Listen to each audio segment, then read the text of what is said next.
Donc, on a eu les spoilers du chapitre 1037 qui ne sort que le 17 janvier, je le rappelle. Et donc voilà, je vais vous les donner aujourd'hui en vidéo. Donc, aimez la vidéo, abonnez-vous et mettez la cloche si vous voulez soutenir la chaîne. Alors, le chapitre 1037 s'appelle Shuron Ake.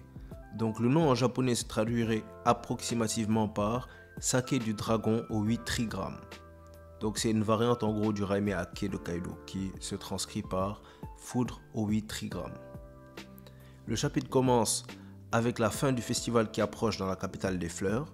Donc je pense que c'est un bon moyen de préparer quelque part les habitants à assister au combat de Luffy contre Kaido, mais aussi à l'effort de Momonosuke. Étant donné que si le festival se termine et que l'île d'Onigashima arrive à ce moment-là, leur attention sera forcément détournée vers l'île au-dessus de leur tête. Ça sera un peu comme à Dressrosa où toute la population assistait au combat décisif qui décidera de leur sort. Ensuite, on passe à Luffy contre Kaido. Donc les gars là, ça devient quand même un peu intéressant. Pas encore la partie la plus intéressante, mais un peu intéressant. Kaido boit du saké pendant la bataille, pendant que lui et Luffy donc sont en train de se battre. Et le Shuron Ake, qui est le nom du chapitre, semble être une technique de Kaido ivre. Donc en gros, c'est une technique qu'il utilise que quand il est sous.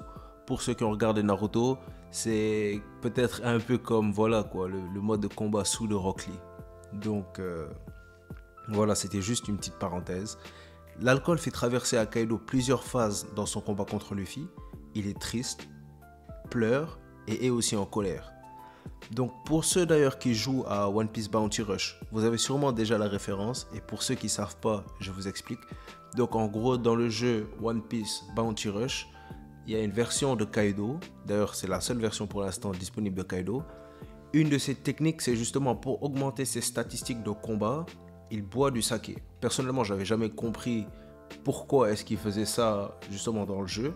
Mais maintenant, ça fait du sens. Sûrement, les personnes qui font le jeu sont au courant des détails qui vont arriver peut-être dans les scans et aussi dans l'anime que nous, on ne sait pas encore forcément. Et donc, c'est peut-être comme ça qu'ils incluent certaines techniques.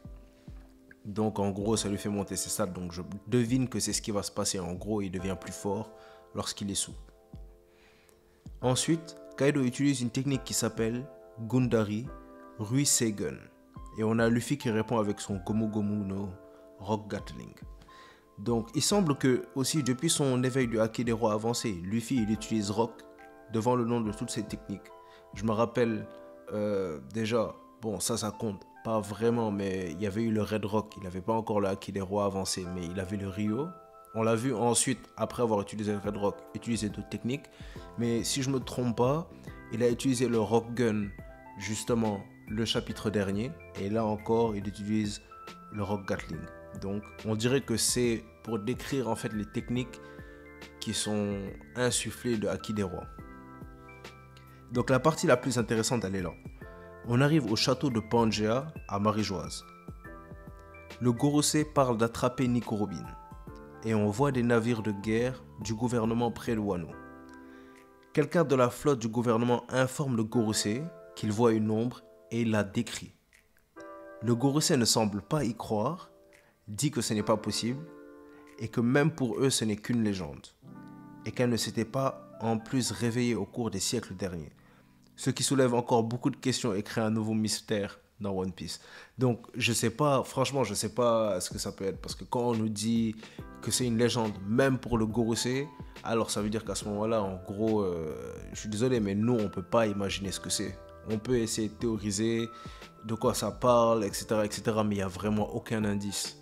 Donc après ça peut être, pour moi vous me demandez, ça peut être, je sais pas moi, une arme antique, ça peut être une créature mythique aussi, peut-être du même type que Zunesha, mais bon, pour l'instant, on ne peut pas vraiment savoir. Ensuite, le Gorosei finit par parler d'un fruit du démon, auquel ils ont donné un autre nom pour cacher son vrai nom. Donc, c'est pas le Gomu Gomu no Mi selon le leaker, mais après, gardez en tête qu'il veut peut-être pas leaker une info trop importante parce que ça peut créer un vrai problème en interne et voilà, peut-être qu'on saura c'est qui et qu'il aura plus d'informations. Donc, il faut toujours garder ce genre de choses en tête par rapport au spoiler. Mais ce fruit pourrait être relié à la légende dont on parlait justement avant. Donc, c'est peut-être quelqu'un qui a consommé un fruit et qui est en fait arrivé à Onigashima. Et donc, le membre du gouvernement décrit l'ombre. Et voilà, ça paraît être une créature mythique parce que, justement, même eux ne l'ont jamais vu. Moi, si vous me demandez si je devais choisir quelqu'un pour correspondre à cette description, je dirais que c'est Monkey D. Dragon, parce que selon moi, Monkey D. Dragon, il a un Zoan mythique ou un genre de fruit, un paramécia qui fonctionne un peu comme celui de Barbe Blanche. Mais je commence à pencher un peu plus pour le Zoan mythique en fait. Et donc si ce doit être quelqu'un, je pense pas que ce soit quelqu'un, je dis juste que c'est une possibilité, mais je pense plus que ce serait Monkey D. Dragon. À la rigueur, on pourrait aussi comprendre Shanks. Parce que, et franchement, je pense même pas que Shanks n'a de fruit du démon. Mais c'est toujours une théorie parce que quand on parle de Shanks contre Mihawk, souvent on doit être confronté au fait que Shanks peut avoir une botte secrète. Et la botte secrète que moi je vois que les gens souvent oublient, c'est un fruit du démon. Est-ce que je pense que Shanks est un fruit du démon? Non. Mais si je dois partir sur la conjecture que justement quelqu'un doit avoir un fruit du démon ou un Zoan mythique qui est vraiment extraordinaire, pour moi c'est Monkey D. Dragon. Sinon, je sais que Shanks est toujours, en gros, il est toujours référencé au Griffon. Donc c'est sa créature en gros mythologique qui lui est souvent rapportée. Même son arme, si je ne me trompe pas, elle s'appelle Griffon. Dites-moi en commentaire si je me trompe sur le nom de l'arme ou pas, mais je pense que c'est ça. C'est Griffon ou Griffin, mais je pense que c'est Griffon. Et voilà, le Griffon c'est une créature mythologique. Donc voilà. Je pense pas encore une fois que c'est Shanks, mais voilà, je cite juste un exemple. Mais pour moi, si ce doit être quelqu'un, c'est Monkey D. Dragon. Mais je pense pas que ce soit lui non plus. Je pense plus que cette ombre-là, c'est une créature mythique, juste comme ils l'ont dit, qui s'est pas éveillé depuis tellement longtemps que même pour eux, ça n'était qu'une légende. Et pour le fruit du démon dont ils parlaient, voilà, franchement, je sais pas. J'aimerais bien que ce soit Dragon ou Shanks qui arrive sur Onigashima. Mais voilà, je pense pas. Je pense que le combat continuera tout simplement avec les Mugiwara. Après, voilà, comment ils vont s'échapper, sachant que le gouvernement est là et que la bataille est terminée et que tout le monde sera fatigué. Ça laisse une porte ouverte à l'arrivée d'une tierce personne. Donc voilà.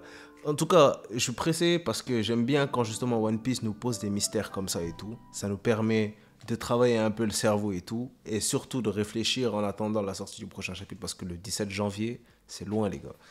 Et voilà, donc ce fruit pourrait être relié à cette légende. Et ce qui nous force aussi à nous demander les gars, quel fruit pourrait être aussi important au point où le Gorosei soit forcé de changer le nom du fruit. Franchement, j'ai aucune idée parce que ils n'ont pas changé le nom de fruits tels que celui de Kaido ou même de Barbe Blanche ou du Yami Yami no Mi ou du Ope Ope no Mi ou du Gomu Gomu no Mi. Donc, qui sont d'ailleurs tous d'une importance capitale pour le gouvernement. Surtout le Ope Ope no Mi et le Gomu Gomu no Mi. Mais aussi le fruit de Kaido.